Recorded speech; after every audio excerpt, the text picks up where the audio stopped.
তো বন্ধুরা, আমার স্প্রিং রোলগুলো হয়ে গেছে। সুন্দর করে সস দিয়ে প্লেটে সাজিয়ে নিয়ে চলে এসেছি। বাড়ির 5 জন খাবো। আজকের আমাদের তৃতীয় মেলা। মেলায় গিয়ে আর কিনবো না, এই যে বাড়িতে বানিয়েছি। কেমন দেখতে লাগছে আমাকে কমেন্ট করে প্রতিদিনের মতো বলবেন। আর আজকে আমাদের অতিথি কে এসেছে বলুন? বলো আজকে। আমার দাদার বন্ধু চন্দন দা। এই আমাদের চন্দন দা খুব সুন্দর তবলা বাজায়। খোল বাজায়, হরিনামের তালে ওই খোল আর তবলা একই হলো না।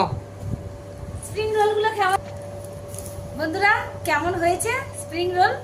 এই যে দেখতে দারুণ লাগছে না? হেভি মুচমুচে ভাজা দেখে বলতে মনে হচ্ছে। তো আমি একটা খেতেও কেমন টেস্টি হবে, মনে হচ্ছে খুব ভালো হবে বলে মন বলছে। হ্যাঁ, আমি একটা ভেঙে বন্ধুদের দেখাই। চিকেনের ফুল ভরা স্প্রিং রোল দেখতে দারুণ লাগছে না? খেয়ে দেখো তো কেমন লাগছে। খেয়ে কমেন্ট করো বলো তবে তো বন্ধুরা বলবে। দারুণ দারুণ, খুব টেস্টি।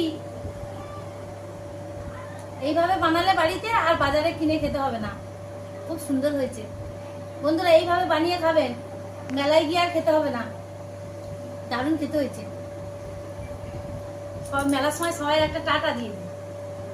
ভালো লাগলে লাইক কমেন্ট শেয়ার করতে বলো বন্ধুদের। ভালো লাগলে কেমন লাগলো লাইক করবেন, কমেন্ট করবেন, এটা সবার কাছে শেয়ার করবেন। আর কুকুই সুপ্রিয়া চ্যানেলে অতি অবশ্যই সাবস্ক্রাইব করবেন। দারুণ হয়েছে। সবাই টাটা।